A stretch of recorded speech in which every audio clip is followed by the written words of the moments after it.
What can I gain as a warrior when I strap on the robe of righteousness, when I'm clothed in what Christ has done for me? What region am I possessing for my family? What generational blessing am I passing on to my kids? What territorial blessing am I passing on for my community?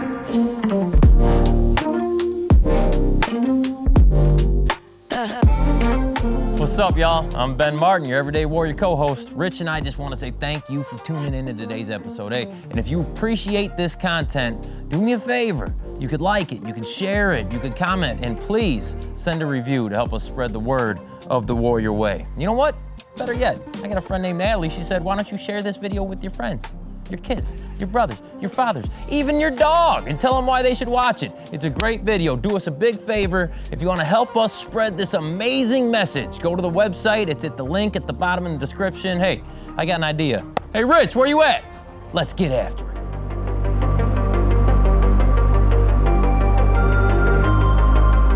Rich, Clay, Ben Marten, welcome back to another dynamic episode of the Everyday Warrior, brought to you by your kind people at Rich Clay Ministries, coming from the Warrior Way Men's Conference, where we dynamically change men's thinking from the watered down version of whatever society is calling us now to the Goliath slaying people that God calls us to be, the warriors of this earth.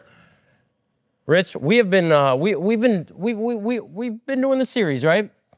We discuss our 5 principles that involve the 5 weapons of the everyday warrior, and they all consist of a different biblical character. God used every bit of history to teach us exactly who we are, to round our beings into who we should be, and to give us goals, and to give us not idols, but give us these people to look up to give us mentors to check ourselves with every single day. And today, this is something special, okay? Today, this is the 5th principle. This rounds all the other 4 together into that beautiful gem that is God's gift to us. And it's a big one today. And we're going to talk about a guy named David, and we are going to talk about reward. Yeah, reward. You know, a lot of people, they don't consider reward as a biblical principle, but it's a huge biblical principle. Huge. There's going to be things in heaven that we're going to get. It's all pointing towards the reward of Jesus. That's it, you know. Exactly. That's it. Exactly. And he is our reward. Mm-hmm. And he is enough. That's it. And in the Old Testament always illustrates for us what's coming in the New Testament. So a warrior is motivated by reward. Mm-hmm. And that reward is not, we're not always talking about a financial reward, although sometimes that's it. Yeah. We're not always talking about a positional reward, but when we did the interview with Jay, mm-hmm. who was a frogman, which would now be considered a seal, right? Made a seal. Mm-hmm. And the reward for him and for many Navy SEALs is the reward of knowing that they're protecting our country. Mm-hmm. So there's still reward. Why would they do that? Right. There's a reward. Their willingness to give their life. So in the spirit of a warrior, there's a couple of principles. Well, there's 3 that we're going to look at. And the first one that we're going to dive into is warriors act on what is to be gained.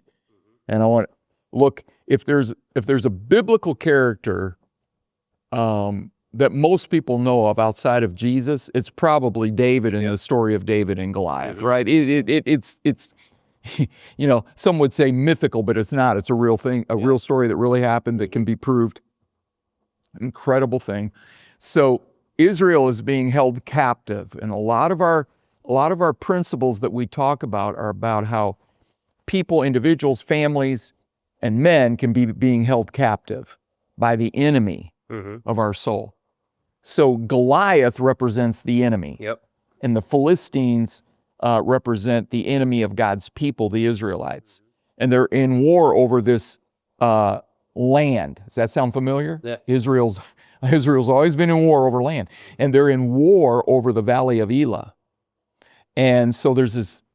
And it remind us what the Valley of Elah is. That's the everything, right? Yeah. Elah is going to represent everything. It's going to represent food. It's going to represent fertility. It's going to represent a lush feeding. And you had to have food to survive. And whoever controlled Elah controlled everything. Okay. All right. So they're getting ready to go into battle. And I don't know who suggested it, but they decided to send out champions and winner take all. So winner take all. So you got Israel, send your champion. Philistines, send your champion. So Philistines send out this is a whole nother biblical story we don't have time to get into. But they sent out this giant, literally a giant, probably 10 feet tall-ish, 9, 10 feet tall. Virtually no one could defeat this enemy but God. And Israel, under the leadership of King Saul, is stricken with fear. Okay. They don't know what to do. Okay, doesn't that sound familiar? Yeah. What does the devil send out constantly? Things to strike us with fear, right? Right.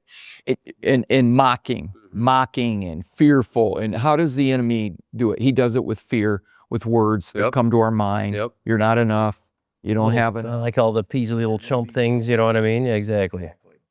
So most of you know the story, so I'll just short version.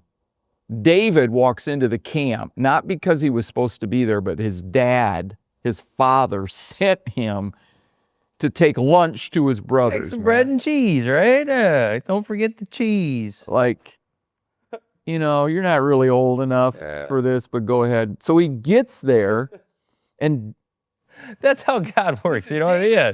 Take them lunch. You're not important enough to do it. Just take them lunch. David reminds me of this guy, of Ben. Yeah. Because Ben's not going to go anywhere without talking and asking questions. He knows everybody everywhere. Any bar, he knows everybody. Any church, he knows everybody. So it doesn't matter. And David walks in, he starts asking questions, man. This is the little bro, and he's asking questions. And this is important. Oh, yeah. And his brothers are trying to shut him up. Shut up. Who sent you? Yeah. Get out of here. But he asked one important question that we all need to ask ourselves. He said to King Saul, "What will be done for the man who defeats Goliath?" Yep. Nobody else asked that. They're sitting there going, I'm just going to follow an order. No. There's a big difference between just following an order and knowing that I can change my entire life. Here's what he did. He didn't ask, what if I lose? He wasn't looking at what he would lose. He was looking at what is to be gained in this, what can be gained? And that's the warrior mentality. What can be gained? Because when Jesus defeated the real enemy, Satan at the cross, and his spirit aligns with our spirits, there's nothing that we can't do. No. And we need to be asking questions. What can I gain as a warrior when I strap on the robe of righteousness? When I'm clothed in what Christ has done for me? What valley am I what region am I possessing for my family? What generational blessing am I passing on to my kids? What territorial blessing am I passing on for my community? Go ahead. No, go ahead. So, and I want to hear what you have to say.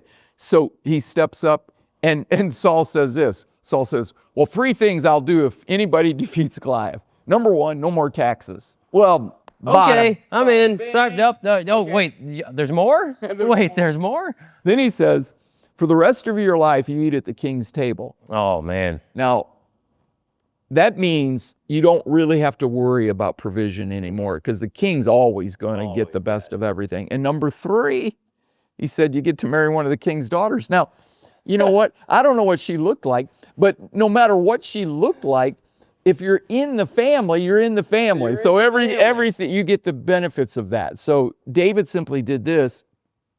He looked at that and went, wow, high risk? Yeah. High reward. Yeah. And that's what warriors do. Warriors look and go, And I don't want to just secularize this. I mean, David is being led by the Lord, okay? He knows what he's capable of, all right?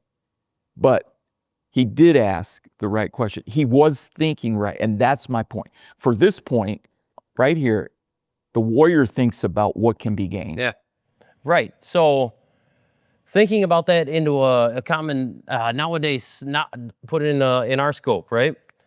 What can be gained? So we're part of a entrepreneurs group. We call it the men's group once a month on Mondays. And since this thing has started, it's evolved into this thing where we're all kind of picking and choosing these amazing opportunities that are starting to evolve out of this group. Like there's been so many things that have happened to at least every business opportunities, partnership opportunities.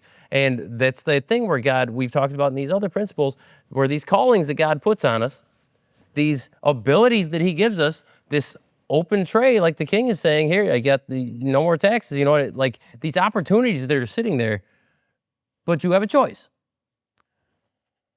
Are you going to focus on what it's going to take or what abilities you don't have? Am I right for this? Or are you going to focus on, what if I do this really, really well? What am I going to get out of this? So that's that warrior mentality. You're not looking at the underside of it. Right. You're looking at the sunshine part of it. You're not looking at what's in the dirt. You're looking at how is that dirt going to grow? You're looking at, like, that's where the reward, what's going to be gained. And that goes into your business. That goes into your marriage. Man, your marriage. Okay, just something simple. Wife said something you really don't like. What's going to be gained out of you not saying something as opposed to what's going to be gained out of you saying something, right? Right? It goes into every single thing that in your life. Your kids. You just moved into marriage counseling. Oh yeah, that's right. That's right. But that's the thing. As a leader, as a businessman, as a job, if like maybe you're not called to own your own business, what can be gained out of going to work every day and saying, how can I make this the best day I can? That's good. As opposed to how can I make this the worst day I can? That's good. What can be gained out of that? Because then that opens up a whole nother door. That's like walking into a room full of doors and picking the right one. Yeah. You know what I mean? Right. And not just personal gain. Yeah. But what can I gain? What can I gain by even giving to others? Mm-hmm. I mean, think about this. If David wins this battle, and we know the end of the story, right?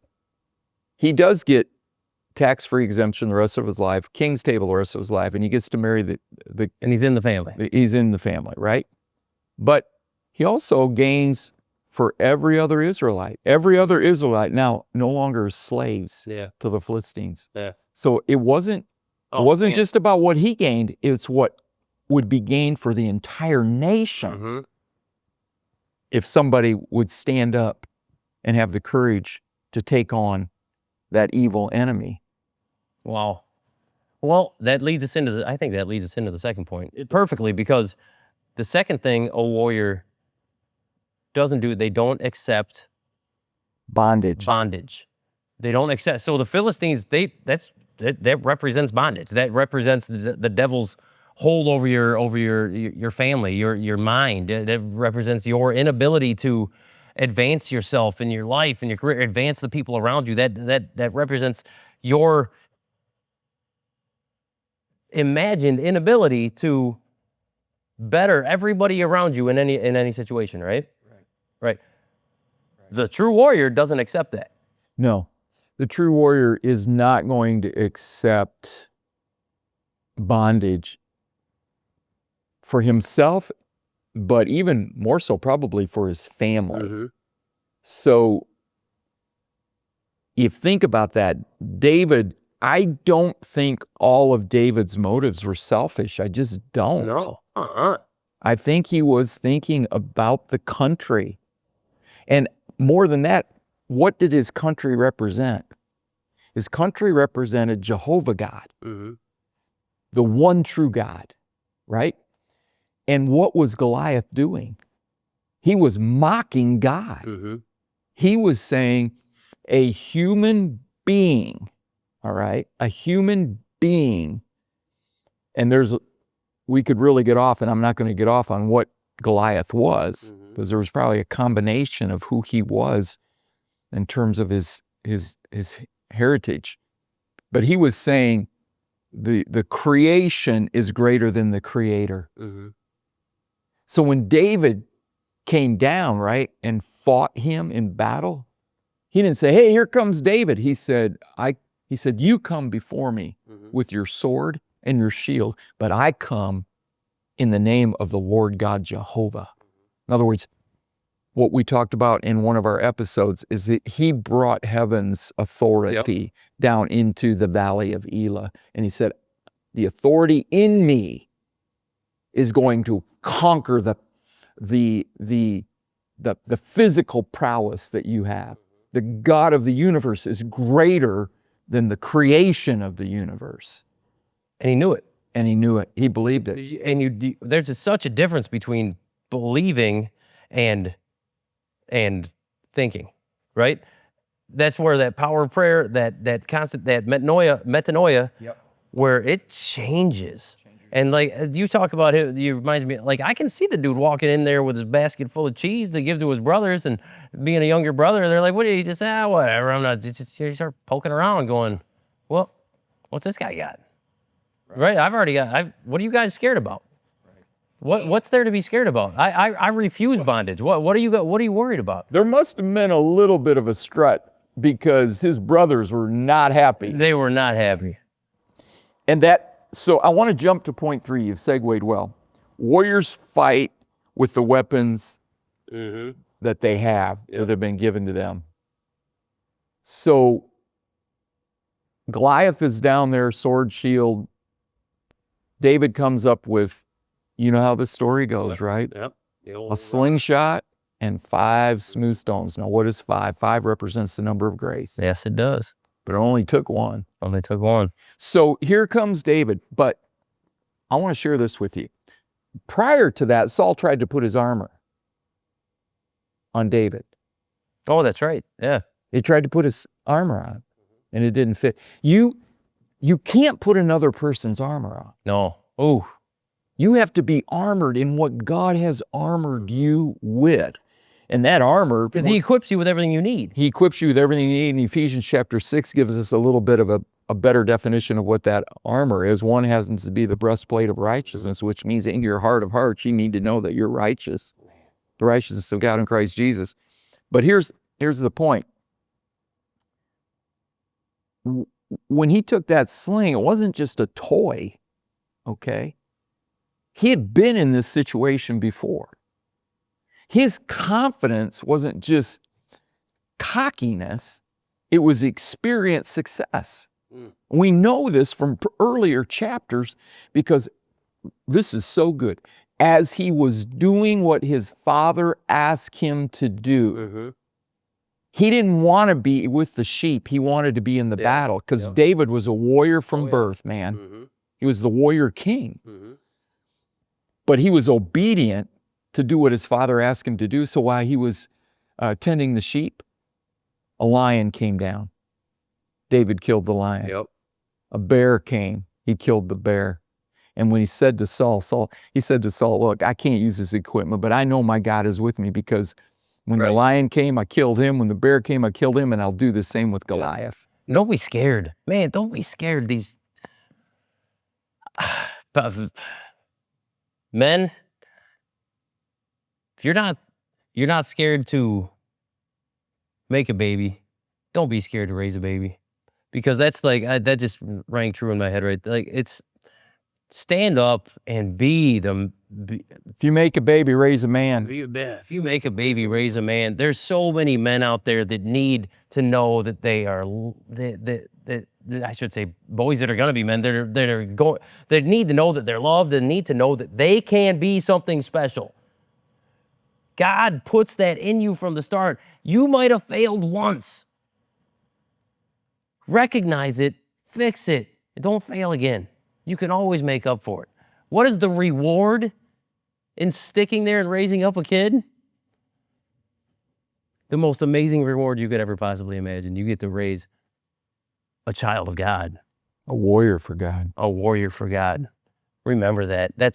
You're passing on from one generation to the next, a warrior spirit. A warrior spirit. And David wasn't a perfect man. No. He failed in life. But at this point in his life, he did three things. He wanted to know what could be gained if you're willing to step up. He was not going to accept living in bondage. And he just used simply what God gave him. Yeah. He allowed God to anoint that sling. Hey, an anointed slingshot is better than a sword that you can hardly pick up. Yep, bingo. You don't try to put on another man's armor or live out another man's life. God's created you uniquely to be you, and he wants you to succeed. That's it. You have the armor. You have the weapons. God already gave it to you. You have the ability to not make excuses. You have the ability to lead. You have that. It's all there.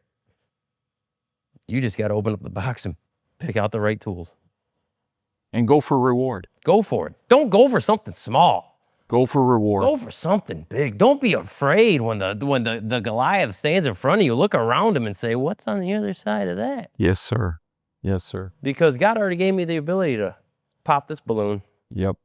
God's got something for you. He does. He does. Man, I can feel it. And thank you for joining us. We want you to be a part of our team. We don't want to do this alone. No. We want every warrior out there. God's putting a call in your heart. Maybe this is the first time you've watched this podcast, but God's putting a call in your heart to be a warrior. You don't know where to begin. Begin with us. Just start following us. Be a part of this movement that Ben and I are creating.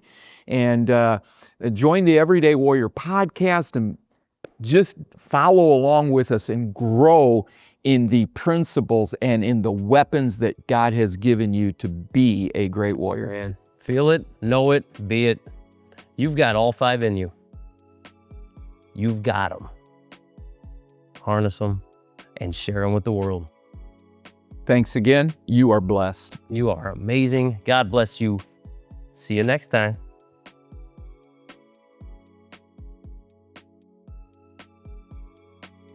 Hey, congratulations, you finished the episode. But for real though, thank you so much for joining us and hearing the message of the Warrior Way told through our Everyday Warrior. Please like, comment, share, and review this episode. Every single interaction helps us get that beautiful Warrior Way message out there. Thank you so much for joining us and helping us build up men, one everyday warrior at a time. God bless.